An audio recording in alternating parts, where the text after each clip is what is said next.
Good evening साथियों। आज का हमारा टॉपिक है दाब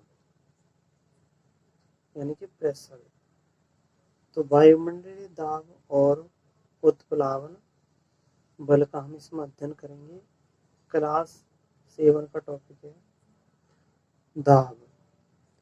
किसी वस्तु के इकाई क्षेत्रफल पर लगने वाले लंबवत बल को दाब कहते हैं।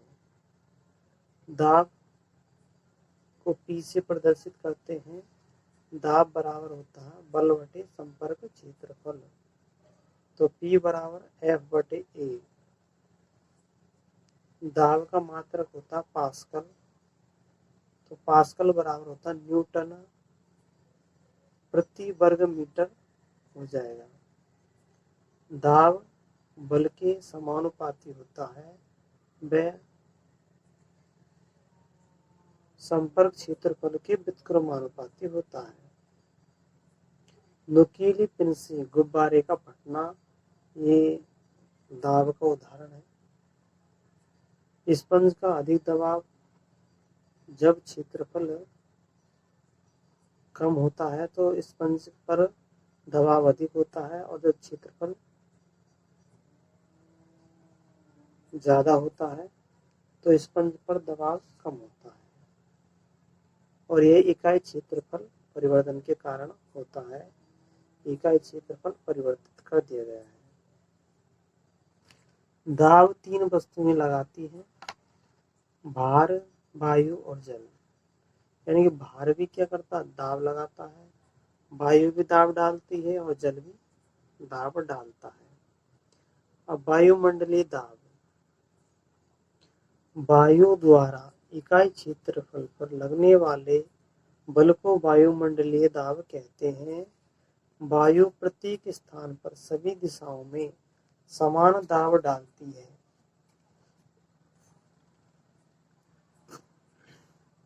हमारे चारों ओर वायुमंडल द्वारा लगाए गए दाब को वायुमंडलीय दाब कहते हैं।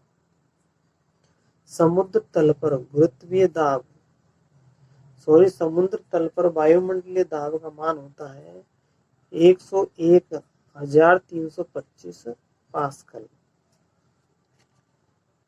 हवा चलना, अधिक वायु दाब वाले क्षेत्र से कम वायु दाब वाले क्षेत्र की ओर हवा चलती है। अतः दाब अंतर के कारण हवाएं चलती है। तेज हवा चलने पर घर के अंदर वायु दाब अधिक व बाहर वायु दाब कम होने से कमजोर घरों की पतरे या खपरेल छतें उड़ जाती है, यानी कि छपरा उड़ जाती है। जब घर के अंदर वायु दाब अधिक हो जाएगा और बाहर कम हो जाएगा तो जो घरों की जो छतें होती हैं, छपरे होते हैं, वो उड़ जाते हैं बाहर की तरफ। उदाहरण के लिए बोतल को गर्म करके बाद में ढक्कन कसकर लगाते हैं, फिर ठंडा करते हैं तो बोतल पिचक जाती है। फिर हम चलते द्रव का दाब। द्रव के स्तंभ की ऊंचाई बढ़ने के साथ द्रव का दाब बढ़ता है। एक ही क्षैतिज पर स्थित सभी बिंदुओं पर जल का मान बराबर होता है, यानी दाब बराबर होता है। एक ही क्षैतिज बिंदु पर स्थित सभी बिंदुओं पर जल का दाब बराबर होता है। गहराई के बढ़ने पर द्रव का दाब भी बढ़ जाता है। उत्प्लावन बल, तरल में डूबी हुई वस्तुओं पर ऊपर की ओर एक बल कार्य करता है, जिसे हम उत्प्लावन बल कहते हैं। उदाहरण के लिए पानी में डूबे पत्थर को बाहर निकालने पर वह हल्का महसूस होता है, और जैसे ही हम बाहर निकाल लेते हैं तो भारी लगता है। यानी जब तक पानी के अंदर रहेगा तब तक वह हल्का महसूस होगा, और जैसे ही हम उसको पानी से बाहर निकालेंगे तो वो भारी हो जाएगा। तो पानी में तैरने पर शरीर का हल्का प्रतीत होना यह भी एक उत्प्लावन बल का ही उदाहरण है। वस्तु द्वारा हटाए गए जल का भार वस्तु के भार में कमी के बराबर होता है। यानी जितना वस्तु भार हटाती है जितना जल हटाती है, तो हटाए गए जल के भार को तोल लेते हैं, तो वस्तु के भार में कमी के बराबर होता है। जब वस्तु को हम पानी के अंदर तोलते हैं तो उसके भार में कमी आ जाती है, और बाहर जब हम उसको तोलते हैं तो बढ़ जाता है। उत्प्लावन बल, वस्तु द्वारा हटाए गए द्रव का भार ही उत्प्लावन बल के बराबर होता है।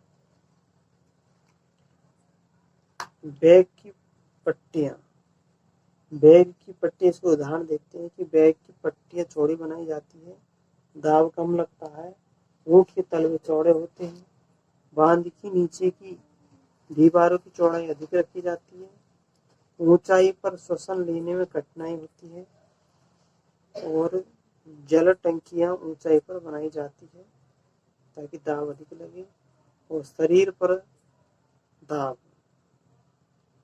लगभग 15,000 kg होता है।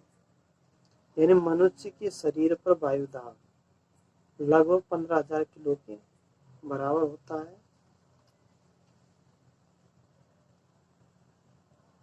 और विस्थापित जल बराबर होता है W माइनस W1, यानी विस्थापित जल का भार W माइनस W के बराबर होता है। यानी कि जो बाहर पदार्थ का भार माइनस जल के अंदर पदार्थ के भार को कर देंगे बराबर, जल का भार आ जाएगा, हटाए गए जल का भार। इस होता है। साथ ही वीडियो को लाइक करना और चैनल को सब्सक्राइब करना। Thank you.